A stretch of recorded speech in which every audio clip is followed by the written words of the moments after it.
Qo'l, yelka, oyoq og'riq, bel og'riqlaridan qutulolmaydigan insonlarga bu video. Oxirigacha bo'lib videoni ko'rsangiz, sababini tushunib olasiz. Assalomu alaykum, hurmatli tomoshabin.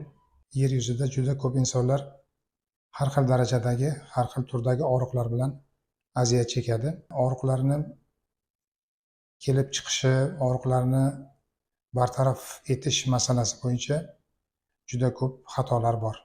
Insonlar og'riqlarini grijaga, protruziyaga yoki artrozga, eng ko'pi shamollashga bog'laydi. Mana shu shamollash hamma baloni onasi deb hisoblashadi. Og'riqlarni kelib chiqishiga shamollash ishtirok etmaydigan juda ko'p turdagi og'riqlar bor. Ya'ni qondagi titrlar, prostaglandinlar, reaktivniy belok, soya deyarli o'zgarmagan bo'ladi. Yoki tanada grija bo'ladi. Mana bu haqiqiy hayotda bo'ladigan praktika. Nafaqat mani praktikamda, balki yer yuzida katta obro'ga ega bo'lgan nevrologlarni, olimlarni, исследовательlarni tajribasida ham bu narsa kuzatiladi. Ya'ni og'riqlarga umuman grijani aloqasi bo'lmaydi, protruziyani aloqasi bo'lmaydi, osteoxondrozni aloqasi bo'lmaydi. Bu og'riqlarni tanada miya hosil qiladi, miya. Markaziy nerv tizimi hosil qiladi. Markaziy nerv tizimi qanday hosil qiladi? Markaziy nerv tizimida og'riq sezuvchi retseptorlar bor va og'riq sezuvchi markazlar bor va og'riq o'tkazuvchi, og'riqni kontrol qiluvchi funksiyaga ega bo'lgan simpatik tugullar, orqa shoh gangliyalari, orqa miyada joylashgan orqa miya yadrolari, aferent, eferent tolalar kabi bosh miyada og'riqni kontrol qiluvchi markazlar, большая ядрошва, retikulyarная formatsiya, околоводопроводный серия вещество deb nomlanadigan bo'limlar bor. Mana shu bo'limlar kerak bo'lsa, og'riqlarni o'zi bemalol paydo qilishi mumkin. Og'riqlarni ko'chirib yuruvchi ta'sirga ega bo'lgan og'riq omillari bor. Endi siz agar bu narsani anglamasangiz, siz har doim deylik mana shu noto'g'ri yo'ldan ketishga majbur bo'lasiz va bir umr xronik surunkali og'riqlar bilan aziyat chekasiz.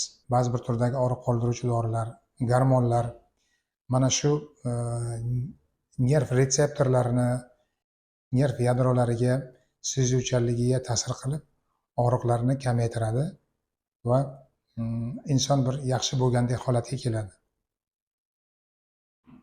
Lekin butun dunyo sog'liqni saqlash tashkilotini axborotida yozilganki, yer yuzida 20% dan ziyod odamlar surunkali og'riqlar bilan og'riydi va ularni aksariyatini og'riq qoldiruvchi preparatlar bilan davolab bo'lmasligini qayd etilgan. Demak, organizmda shunday mexanizmlar borki, hatto ularga og'riq qoldiruvchi dorilar ta'sir etmaydi.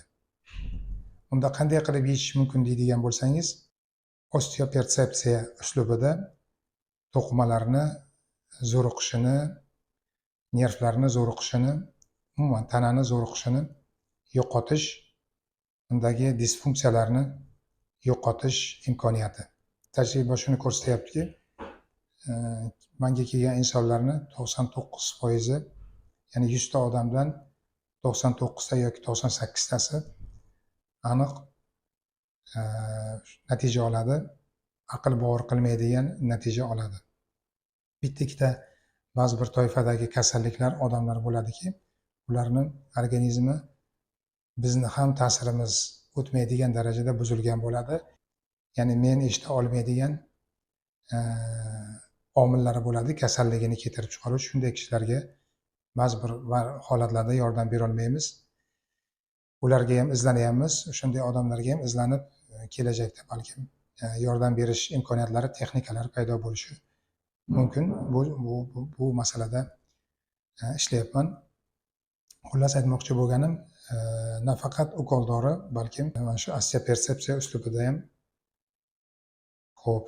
muolaja olish mumkin va og'riqlardan yaxshigina qutulish mumkin. Buni isboti mani YouTube kanalimda nihoyatda ko'p intervyu bergan bemorlar, izohlarda juda ko'p odamlar o'zini muolajadan keyingi hollarini bayon qilib minnatdorchilik bildirishgan, o'rganib olishingiz mumkin.